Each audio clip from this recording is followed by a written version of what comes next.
The oath is also going to be on the screens, and you can follow along there. Please raise your right hand and repeat after me. I hereby declare on oath that I absolutely and entirely renounce and abjure all allegiance and fidelity to any foreign prince, potentate, state, or sovereignty, of whom or which I have heretofore been a subject or citizen, that I will support and defend the Constitution and laws of the United States of America against all enemies, foreign and domestic, that I will bear true faith and allegiance to the same, that I will bear arms on behalf of the United States when required by law, that I will perform non-combatant service in the armed forces of the United States when required by the law, that I will perform work of national importance under civilian direction when required by the law, and that I take this obligation freely, without any mental reservation or purpose of evasion, so help me God. All right, put your hands down, you're all in. Congratulations. Please be seated.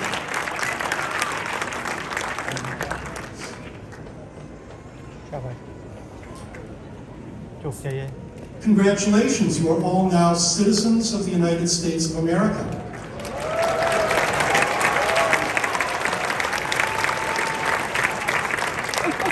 And one of the great privileges of being a judge is that I get to be the first one to address you as my fellow Americans.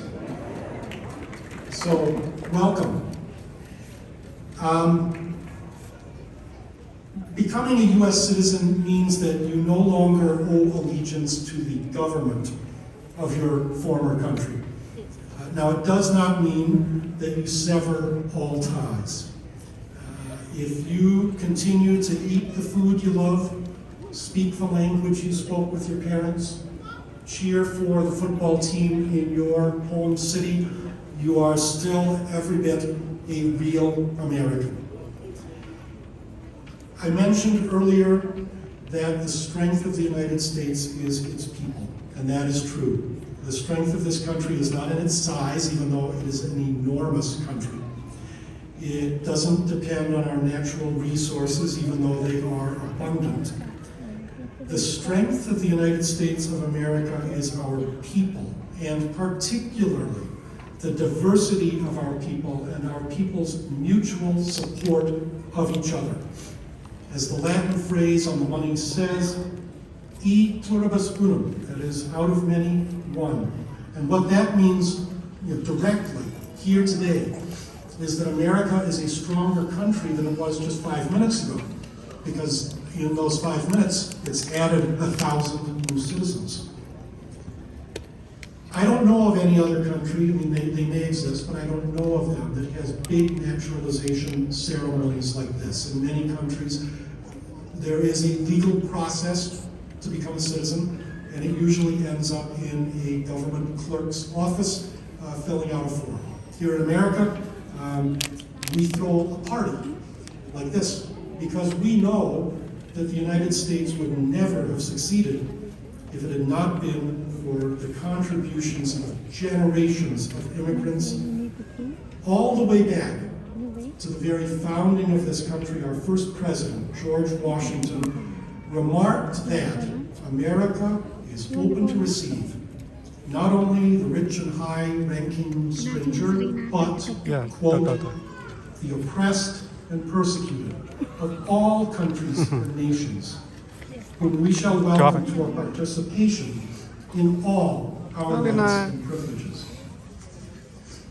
Now, there is, of course, a contradiction in what President Washington said, because those are fine words. But at the time he spoke those words, George Washington owned other people. He enslaved them. And his conscience bothered him a little bit about that, we know from his writings, but it didn't bother him enough that he freed anybody. So there is a contradiction, and it goes right down the middle of George Washington's heart, between what George Washington said and what George Washington did. I choose, and I hope you choose, to look at this contradiction as a cause for optimism, and here's why I do it. Because today it would be absolutely unthinkable to own another person. In fact, you would be charged with a crime if you tried it. Our society has moved closer to President Washington's words, farther away from President Washington's action. But that has happened. It didn't happen because it was in the air that we breathe or the water that we drink. It happened because people struggled against that monumental injustice. The United States of America is a great country because it has a capacity for self-reflection and for self-healing that I genuinely and in all modesty believe is not paralleled elsewhere in the world.